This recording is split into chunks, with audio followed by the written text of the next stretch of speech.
Svojmu superovi 4 góly. Trúfaš si sa stať najlepším strelcom dnešného turnaja? Tak to je ťažko, to sme teraz prvý zápas. My budeme ešte tak povedal v ďalších zápasoch.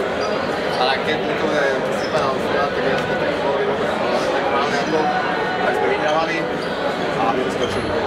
Igor Oberfoss má veľké ambície, tak ako každý rok, minulý rok vyhral tento turnaj v dramatickom stretnutí.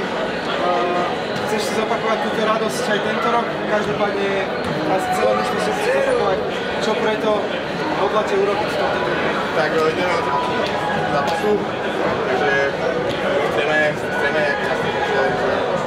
vyhrať a uvidíme teda, že jak nám pôjde zápasom, ale tak malo by dobré a vyhrať, že to teda finále. Ďalší zápas bude určite ľahšie ako ten prvý. Proti Majcikovu to bude vyrovnanejšie stretnutie, možno kľúčové v boji o postup. Preto si myslím, že keď zápas bude vyrovnanejší, myslíš, že môže rozhodnúť čisto jeden gól?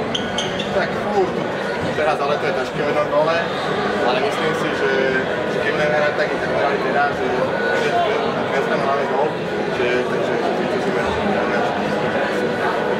Dobre, ja vám budem držať palce, tebe gratulujem dobrému výkonu a nech sa